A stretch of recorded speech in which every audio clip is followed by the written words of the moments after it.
Sweden की migration minister Maria माल्मर्स सिनरगार्ड ने जो कारोबारी इदारों और कुछ ट्रेड यूनियंस की जानिब से वर्क परमिट की जो नई तनख्वाह हुकूमत यहाँ पे तजवीज़ कर रही है मुस्तकबिल के लिए, उस पे होने वाली तनकीद को मुस्तरद किया है। ये तमाम तर तफसीलात आज के इस व्लॉग का मौजू हैं। स्टॉकहोम स्वीडन से आरिफ खसाना की जानिब से सलाम कबूल कीजिए। स्वीडन की जो माइग्रेशन की मिनिस्टर हैं मारिया माल्मर सिनरगार्ड, उन्होंने कहा है कि जो यहाँ पे बिज़नेस की और कारोबारी शख्सियात और इदारे जो इस बात पे तनकीद कर रहे हैं कि वर्क परमिट की तनख्वाह ना बढ़ाई जाए, तो वो जो है वो दुरुस्त नहीं है। हुकूमत की ये तजवीज़ है कि मुस्तकबिल में वर्क परमिट की जो तनख्वाह है वो स्वीडन की औसत तनख्वाह के बराबर हो जानी चाहिए। और औसत तनख्वाह भी जो आपको पता है 18 जून को अनाउंस हुई थी 34,200, तो ये इतनी होनी चाहिए। अब इस पे काम हो रहा है, लेकिन इस पे जो है वो बहुत से इदारे जो हैं उन्होंने इस पे अपने तहफ़्फ़ुज़ात का इज़हार किया है, उन्होंने इसको पसंद नहीं किया।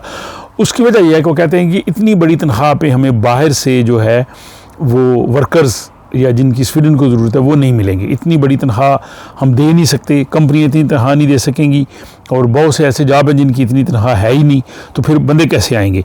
और इस हवाले से जो कन्फेडरेशन ऑफ स्वीडिश एंटरप्राइजेज़, उसके जो चीफ इकोनॉमिस्ट हैं, उन्होंने स्वीडन के सबसे बड़े अखबार दागन्स निहेतर को इंटरव्यू दिया है और उन्होंने स्वीडन की हुकूमत को मोर्ज़ इल्ज़ाम ठहराया है कि वो इंटरनेशनल टैलेंट को स्वीडन में राग़िब करने की रास्ते में रुकावटें जो है वो डाल रही है, और इससे बहुत से जो कंपनियां हैं उनको मुश्किलात पेश आ रही हैं। बहुत कम लोग जो हैं वो जॉब्स के लिए मिलेंगे और ऐसे लोग नहीं मिलेंगे जिनकी स्वीडन को ज़रूरत है। तो ये उन्होंने इस चीज़ को जो है वो कहा है कि ये ठीक नहीं होगा अगर हुकूमत ये कर रही है, बल्कि अब भी जो तनख्वाह है ये भी ज़्यादा है, ये इतनी नहीं होनी चाहिए, ये उनका मौक़िफ़ है। लेकिन इसके जवाब में जो हुकूमती मौक़िफ़ है, जो माइग्रेशन की मिनिस्टर मारिया माल्मर सिनरगार्ड, उन्होंने भी दागन्स निहेतर को इंटरव्यू दिया। उन्होंने कहा जी कि जो कन्फेडरेशन ऑफ स्वीडिश एंटरप्राइजेज़ के जो चीफ इकोनॉमिस्ट हैं उनका ये ख्याल बिल्कुल गलत है। उन्होंने कहा जी कि स्वीडन को ऐसे लोगों की ज़रूरत है जो आला तालीम रखते हों, हुनर रखते हों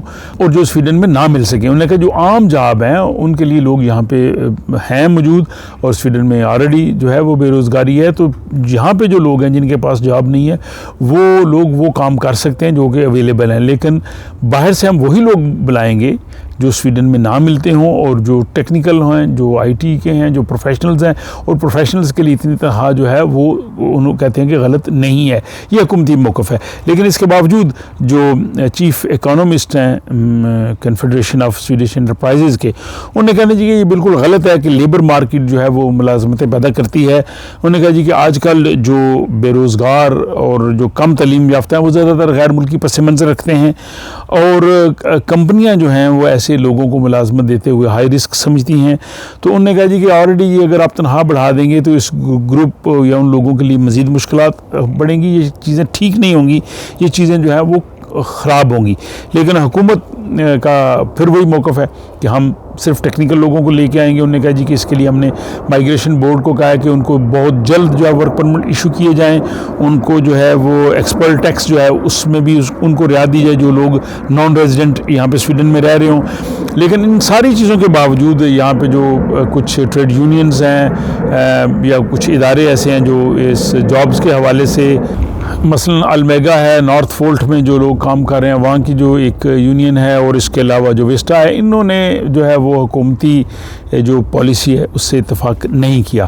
तो एक तरफ ये अपनी बात कर रहे हैं, दूसरी तरफ हुकूमत जो है अपनी चीज़ पे अड़ी हुई है, और ये जो मैक्सिमम तनख्वाह बढ़ाने का जो हुकूमत का 100% का है, ये जो अभी प्रोसेस चल रहा है। और इस हवाले से कुछ उन्होंने कहा था कि कुछ जॉब्स को एग्जेम्प्ट भी किया जाए, जिनकी तफसील आप अगले व्लॉग में देख सकेंगे कि कौन से ऐसे जॉब्स थे जिनको एग्जेम्प्ट किया जाए। लेकिन इस पे माइग्रेशन बोर्ड का क्या कहना है और ये किस तरह से हल होगा, तो उसके लिए जो है वो आपको अगले व्लॉग का इंतज़ार करना पड़ेगा। आज के व्लॉग के बारे में अपनी राय का ज़रूर इज़हार कीजिए। अपना ख्याल रखिएगा और मुझे दीजिए इजाज़त।